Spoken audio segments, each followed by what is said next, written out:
Hello, guys. You have reached the Queen Tulsa Show. We are definitely here. If you do not know why we're here, please check out that description and we'll be right back.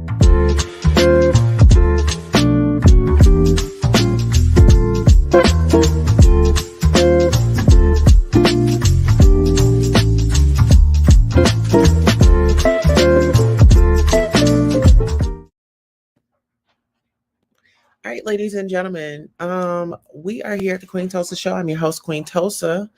And if you are not subscribed to the channel, if you're new to the channel, please like and subscribe. And if you're a returning subscriber, thank you so much. We're here to discuss the verdict in the trial, Kim Porter um, versus the Dante Wright. I'm not sure if you guys remember, but that's the incident that happened in Minnesota. Okay, so we're gonna go ahead and get started. Kim Porter, the former Minnesota police officer. Okay, it says Kim, and I'm actually pronouncing this name wrong, so just give me 1 second. Let's go ahead and get this all pulled up correctly. All right, Kim Potter, ex-officer convicted in fatal shooting of Dante Wright, sentenced to 2 years in prison, less than prosecutors requested. Kim Potter, the former Minnesota police officer who mistakenly drew a gun instead of a taser and fatally shot Dante Wright during a traffic stop, was sentenced on Friday to 2 years in prison. The sentence comes nearly 2 months after Potter was convicted of first and second degree manslaughter. Prosecutors had requested 7 years and 2 months, while Potter's attorneys argued for a lesser sentence, pointing her lack of prior criminal history and remorse for Wright's death. Potter will be required to serve 2/3 of her sentence in prison or 16 months, according to state law. With good behavior, she will be eligible for supervised release for the remaining third. Hennepin County Judge Regina Chu called the sentence an extremely difficult decision. In justifying it, she pointed to several mitigating factors, saying it was undisputed that Potter never intended to use her gun. Chu told the court she took into account the four reasons for incarceration: retribution, incapacitation, deterrence, and rehabilitation, saying retribution will be the only process served in Potter's case. There's rightfully there rightfully should be some accountability, she said. But Potter is a cop who made a tragic mistake. The judge added, she drew her firearm thinking it was a taser and ended up killing a young man. She called this case highly unusual, noting two other cases involving police officers tried in that court. No, she's called this case highly unusual, noting two other cases involving police officers tried in that court. The other officer cases tried in this court are distinguishable, she said, alluding to the cases of Derek Chauvin, who was convicted of murdering George Floyd, and Muhammad Noor, who was convicted in the death of Justine Rozak. This is not a cop found guilty of murder for using his knee to pin down a person for 9.5 minutes.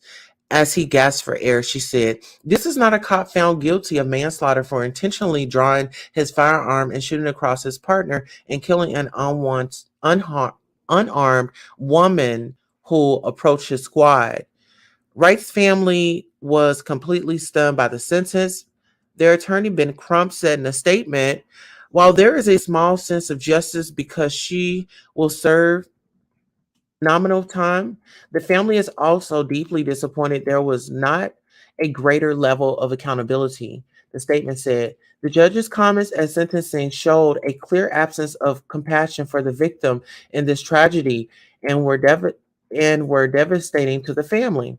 Shortly before she was sentenced, Potter tearfully apologized to Wright's family, saying, I'm so sorry that I brought the death of your son, father, brother, uncle, grandson, nephew, and the rest of your family, adding, I'm sorry I broke your heart. I do pray that one day you can find forgiveness. The former officer said, only because hatred is so destructive to all of us. Potter's tears trumped justice, Wright's mother says. After Friday's hearing, Wright's mother told reporters her family was very disappointed with the sentence. This is the problem with our justice system today. White women tears trump justice. Katie Wright said she thought her own white woman tears would be good enough. She said because they're true and genuine. Wright's father similarly expressed his strong discontent with Potter's sentence. I feel cheated. I feel hurt, he said. They were so tied up in their feelings and what's going on with her, Aubrey Wright said, referring to Potter, that they forgot about my son being killed. Earlier Friday morning, Wright's parents, two siblings, and the mother of his child stood at a podium in court and urged the judge to impose the maximum possible sentence. Wright's mother said Potter was a police officer that took an oath to serve and protect for 26 years. But not on this day. On this day, she did not protect. She said she failed Dante, our family, and our community. China Whitaker, the mother of Wright's son, Dante Wright Jr., said in her own victim impact statement that Potter had taken away her son's best friend. The 2-year-old doesn't fully understand his father's absence, but he senses it, she said. She sometimes finds her son staring at a poster of his father in his bedroom. And when shown photos or videos of Wright, the child smiles, she said, and says, Dada. My son shouldn't have to wear a rest in peace shirt of his dad, Whitaker said, asking for the maximum sentence. Under Minnesota law, an offender convicted of two or more charges from the same act is sentenced on their most serious conviction. The maximum penalty for first degree manslaughter pre predicated on reckless use, handling of a firearm is 15 years in prison and or a $30,000 fine. However, under the state sentencing guidelines, a judge has discretion to sentence convicted offenders with no prior criminal history, like Potter, to between roughly 6 and 8.5 years in prison. Minnesota Attorney General Keith Ellison asked Chu to impose a presumptive sentence of 86 months in a sentencing memo filed Tuesday. That sentence, he wrote, would reflect the seriousness of the loss of Wright's life, as well as Potter's culpability in causing Wright's death. Friday was a somber day, Ellison said in a statement, but he accepted Chu's decision, urging everyone to do the same. I don't ask you to agree with our decision, which takes nothing away from the truth of the jury's verdict. I know it's hurtful to loved ones of Dante Wright, he said. I ask that we remember the beauty of Dante Wright, to keep his memory in our hearts, and to know that no number of years in prison could ever capture the wonder of this young man's life. The Attorney General hopes more can be done to prevent weapons confusion, he said, adding Potter could make a powerful contribution. Officer says she mistook her gun for a taser. Wright's shooting occurred as Chauvin stood trial in Minneapolis for murdering Floyd and prompted days of unrest in Brooklyn Center, reigniting demonstrations in a metropolitan area that has time and again found itself the epicenter of conversations about policing and use of force. Rice was pulled over by police on April 11 for an expired tag and illegal air freshener. According to authorities, during the stop, police learned Wright had an outstanding warrant, and when Potter and trainee officer attempted to arrest him, Wright tried to drive off. Video of the incident shows Potter, a 26-year police veteran, repeatedly yell, "Taser," before she shot with her handgun. Holy shit, I just shot him, she said, per the video per the video. adding, I grabbed the wrong fucking gun and I shot him. Potter resigned from the police department days later. Potter's trial focused on her fatal error. Prosecutors attributed it to Potter's recklessness and negligence, while defense attorneys argued it was an honest, tragic mistake, but not a crime. Accidents, accidents can still be crimes if they occur because of recklessness or culpable negligence. Assistant Minnesota Attorney General Erin Elridge said in her closing argument, it is not a defense to the crimes charged. Potter's attorney Earl Gray argued the former officer was within her rights to use deadly force to protect a fellow officer who was reaching into the vehicle when Wright attempted to drive away. More than 30 witnesses testified during 8 days of testimony, including Potter, who broke down in tears as she described the shooting and the moments leading up to it, telling the court, "I didn't want to hurt anybody. I was very distraught. I just shot somebody. I'm sorry it happened," she said after prosecutor asked about her behavior following the shooting. "I'm sorry." The jury ultimately found Potter guilty after deliberating about 27 hours.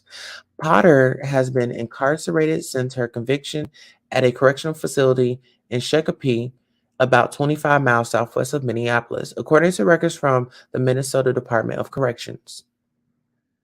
Okay, so ladies and gentlemen, if y'all are just now tuning in, what are your thoughts? What are your opinions on this topic? This is a very heavy topic. Yeah, I do remember when this case first started. It was around when we were, going to court for George Floyd and getting justice for him. Um, it just really saddens my heart that this kid had to lose his life that way. And, you know, this woman should be held accountable, and she should have gotten the maximum amount of time that was. I just, it makes me uneasy. It makes me uneasy. I have brothers, I have cousins, I have uncles. This could have easily happened to them. And we definitely have to find an approach and a way to re educate, re-inform these officers. Like, we need some type of training. It's like we pay our taxes. However, we're still getting shortchanged in our communities, you know? And that just leads me over to this just it's like there's two different type of justice systems. There's the white court and there's a black court. And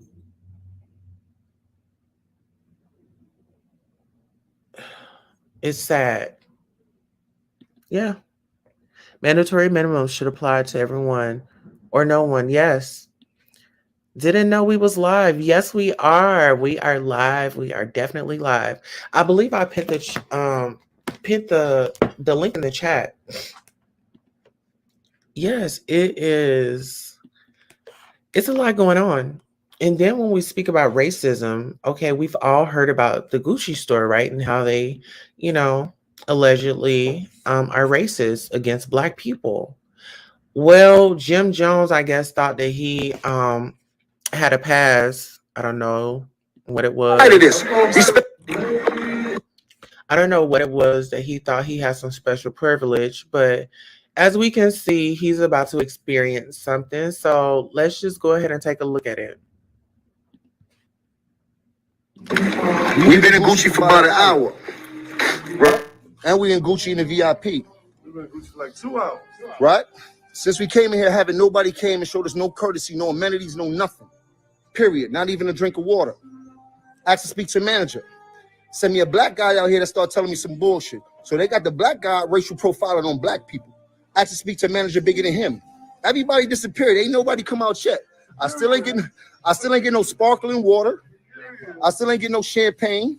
I still ain't getting nothing.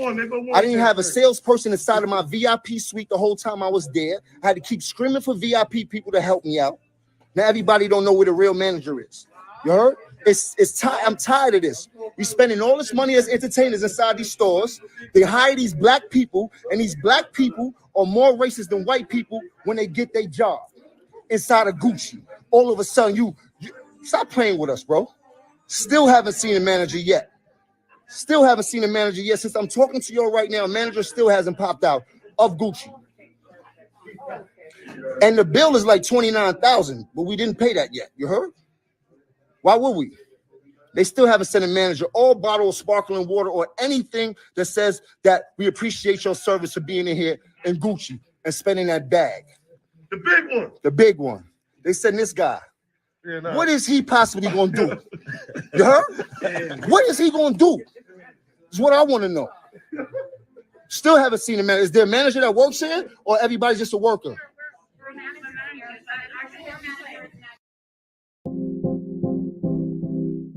Live streaming can be tricky, and sometimes trying to find the right software to make your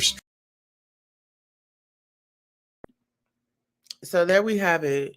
So what are your thoughts? If you're in a place and you have $30,000, we're just gonna round it up. He said 29, but you have $30,000. Nobody come out. Nobody, hello, how are you? Is there something that we can help you with? Baby, you have to look at the thumbnail. We discussed that earlier. This is a trial between Dante Wright, the shooting, the fatal shooting that went down in Minneapolis, the Brooklyn Center area.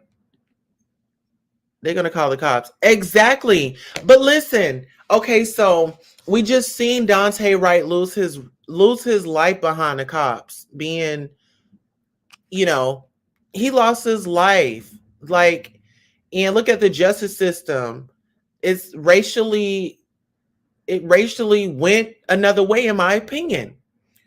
And we have brothers out here that says, oh, you can be racist to me. I'm still going to give you my money. Only thing I wanted was a bottle of sparkling water and somebody to come over and say, hey, how you doing? Can I take your money? What type of nonsense is that? What type of nonsense is that, y'all? Yes, exactly. You got $30,000 and you're asking somebody, please come, send a manager, send me a sparkling water. Oh, nobody said hello to me.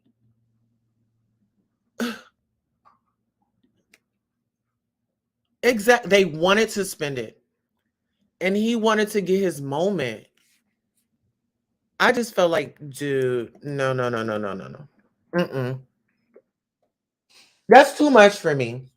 That's too much for me. And to see him begging to spend his money, why don't you go and find a black business owner and that sells clothes or sells items or whatever to your liking? Why don't you go and support them? Why don't you go and bless that business? Why don't you go back into your community and bless your community with that act? When that came down, then that's when you were supposed to start up your own clothing line. Guess what?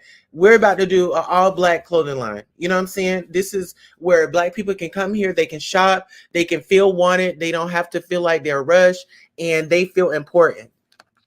We're going to give you that customer service. We're going to give you that customer service.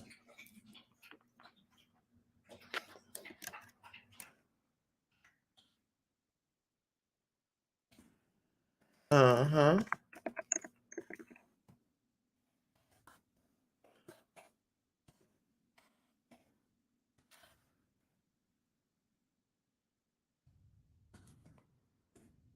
Okay. Let's see. I'm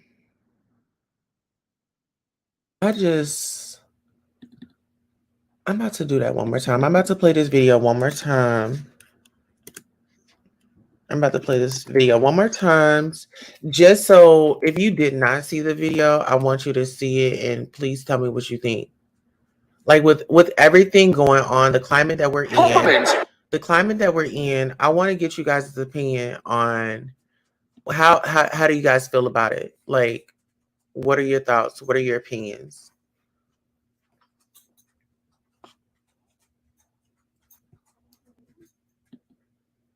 That's not asking. That's called begging. Exactly.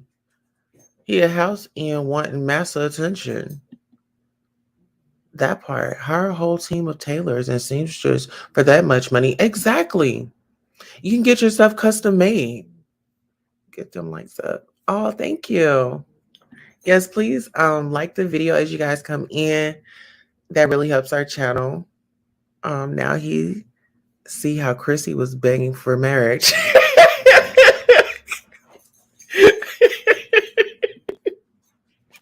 You know what? I am not about to play with you. Oh my God. Hold on. Okay, so this is another, okay. Okay, so this is another thing. Okay, so, okay, I gotta brace myself for this one. Let's see. Of the Black police. Okay, so we have another story. And this is after a viral video went, well, actually, when a video went viral, it was of a white kid and a black kid in the mall, and they were fighting. And the white kid insinuated the fight, you know, he was being the aggressor, and pretty much the black kid was defending himself. So now we're just going to go ahead and take a look, and I'm going to let you guys tell me what you think about it. Sonia Pruitt is founder of the Black Police Experience. She joins us now. She has seen that video that has gone viral.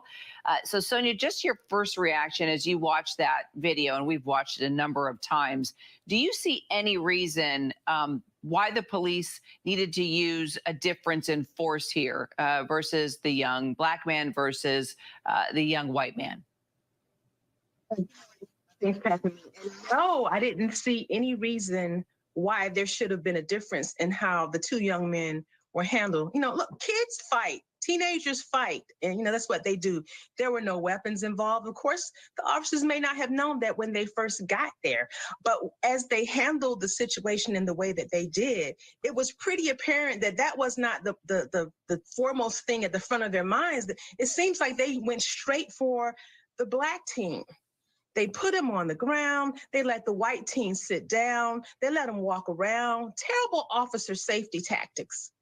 And then the female officer even goes over and pats him on the shoulder. It looks like she's making sure that he's okay. Meanwhile, the black team is in handcuffs.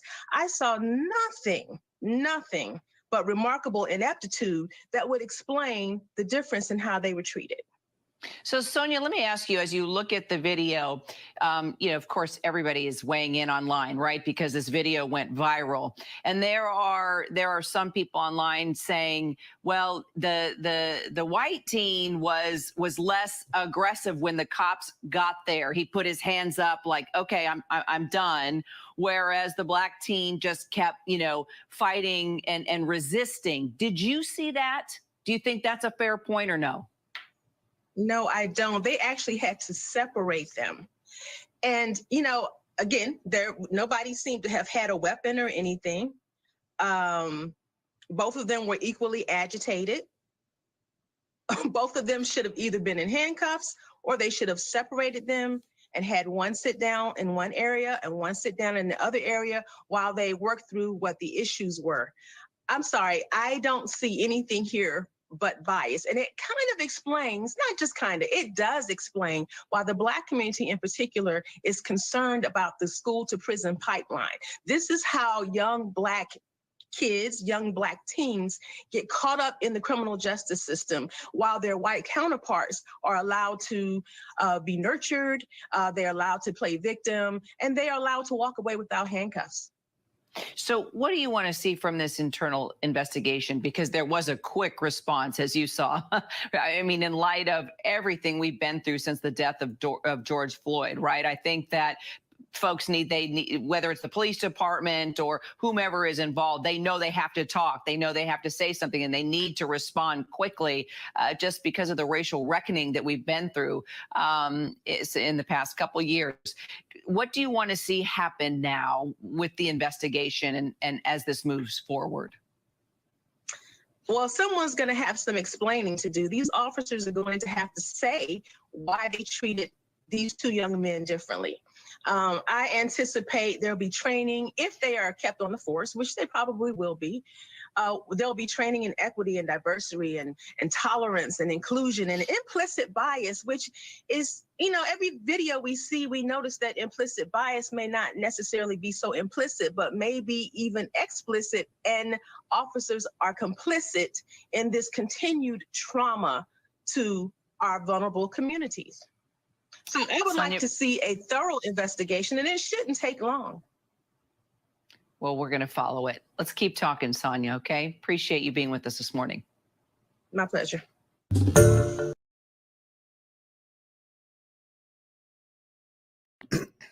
All right, so what are you guys' thoughts and opinions on that?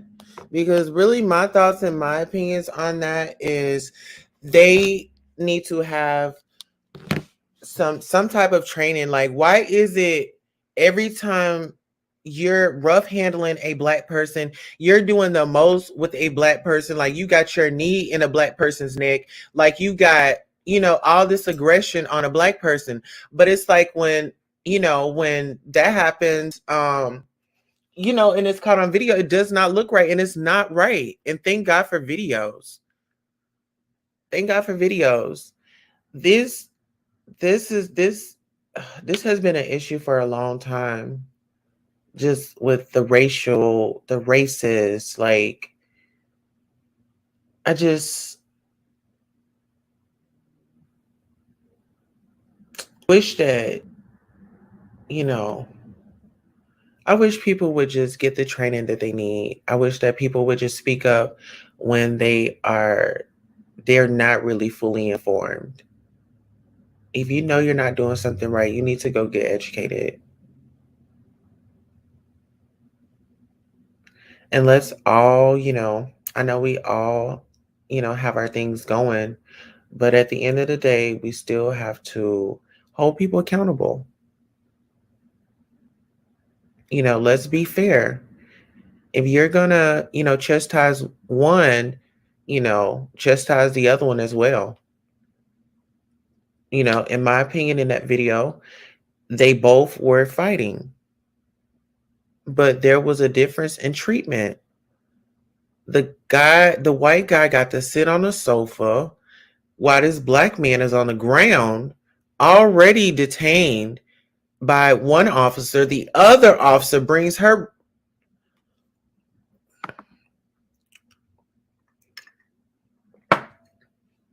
She comes over and kneels her knee on him. That was what he wasn't kicking, he wasn't moving, he wasn't, what was all that for? Excessive force.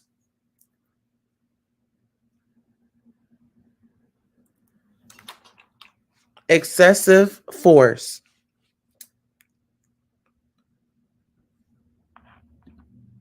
Sonya says cops been doing this since they was called slave patrol. Mm. It's disrespectful.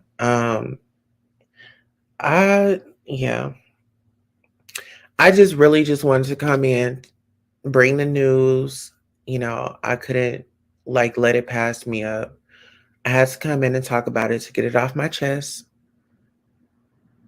And, hopefully, they make some changes in these police departments and how they're training their officers to go out and protect the community. Because really, when you're not trusted, how can the community trust you? That makes a difference. The community is paying their taxes. They're paying your salary, or you're putting money in your paycheck. We as citizens, we pay for that. That's why it's so important that we get to know who's in office in our states. What are they fighting for in our cities? But that's all I have right now. I might come back later. I might not. But if I do, it'll be after dark. I'm your host, Queen Tosa, and that's all we have today. Stay tuned for us until our next show. Bye.